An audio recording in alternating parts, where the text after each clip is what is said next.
Autoline Daily is brought to you by Bridgestone, passion for excellence.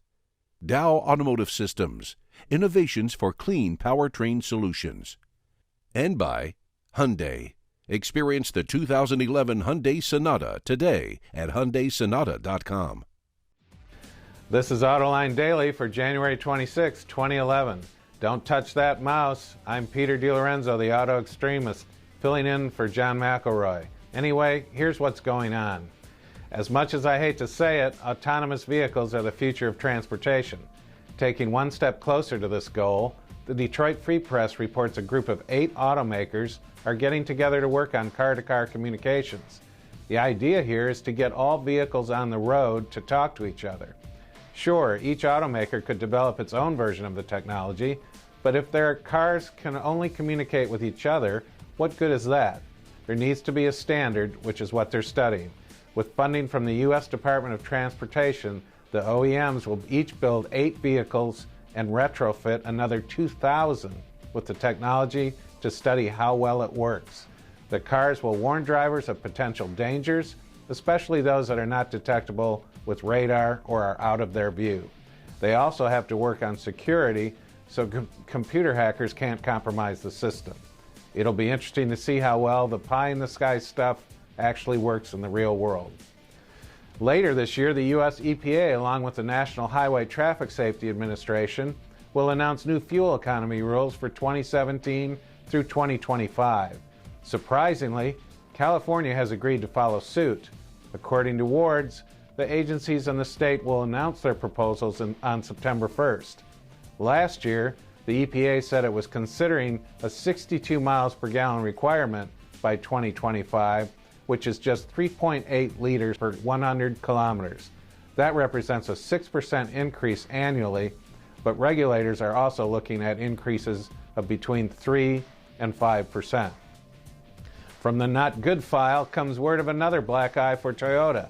The automaker is recalling some 1.7 million vehicles worldwide to replace faulty parts, including defective fuel systems. The lion's share of those vehicles was sold in Japan, but it also includes some 425,000 in North America. Historically, January is turning out to be a bad month for Toyota. The Wall Street Journal reports this is its 3rd million-plus callback for the month in as many years. The company says no accidents or injuries have been reported because of this defect. Earlier this month, the Chevy Volt was named the North American Car of the Year, but in Europe, they decided to give the honor to another electric car. Big surprise. According to the Detroit News, the Nissan Leaf was named the Car of the Year in Europe. Nearly 60 journalists from 23 countries picked the Leaf, and the company was awarded the trophy yesterday in Paris. There are a lot of things NASCAR could do to make its races more exciting for fans, but here's a new one. According to the AP, the chairman of Fox Sports, David Hill, says NASCAR needs to shorten its races to fit into a 3-hour broadcast window because they're too long, and that's contributed to low ratings. But he doesn't believe he has much of a shot convincing NASCAR to make the change. This is something I've been advocating for years. Keep the premier races at 500 or 600 miles in the case of Charlotte, but cut the lesser races to 300 or no more than 400 miles. What do you think? Italian sports car builder Pagani has revealed its latest creation, and it's spelled Huayra.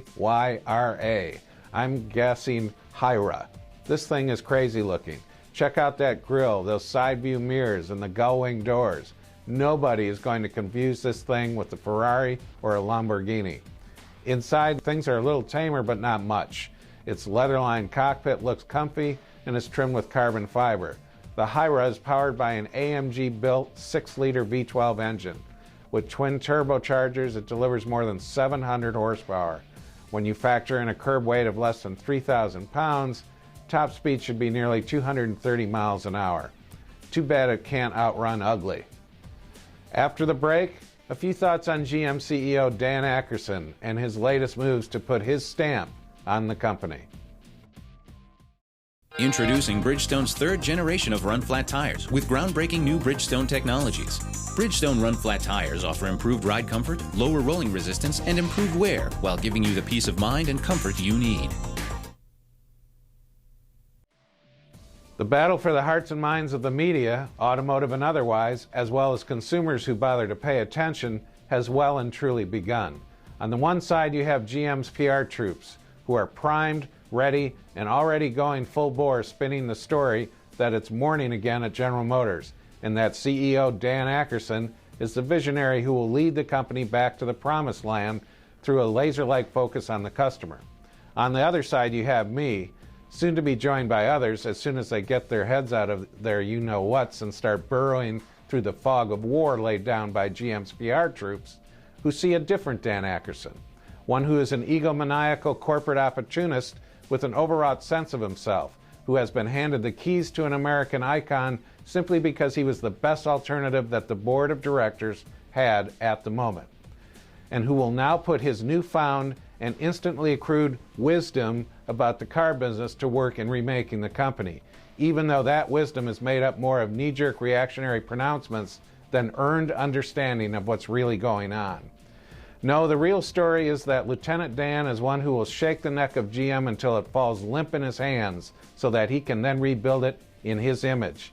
And believe me, that image is not one of a customer-focused, enlightened, tech-savvy automotive company of the future by any means.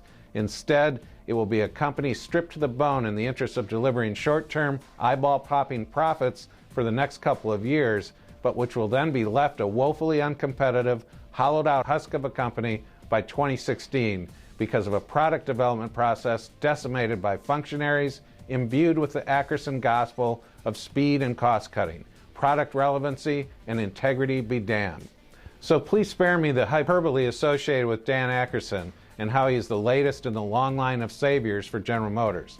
Lieutenant Dan is a corporate blunderbuss masquerading as a switched-on visionary auto executive, except there's nothing visionary about the shallow reservoir of knowledge that this guy brings to the table every day. Instead, it just falls under the time-honored dictum of a little bit of knowledge is a very dangerous thing. Bottom line, it's going to be delicious to see how all of this plays out, but one thing is certain. Traditional PR tactics are not going to work this time. This is a different time and a different era, and there isn't enough spin at the disposal of GM PR's troops to present Lieutenant Dan as the next auto industry messiah. He is woefully miscast in that role, and there isn't enough there. Dan Akerson is the wrong guy at the wrong time at the wrong car company, and as long as he's at the wheel, GM's long-term future is at risk. That's the high-octane truth for today. But before we go, don't forget to join us tomorrow as we broadcast live from the Washington, D.C. Auto Show. John will be talking with policymakers, technology experts, and corporate leaders. So be sure to tune in. That's tomorrow at noon on our website, autolinedetroit.tv. And thank you to everyone that participated in our ticket giveaway. You've cleaned us out. Enjoy the show, and I'll see you tomorrow.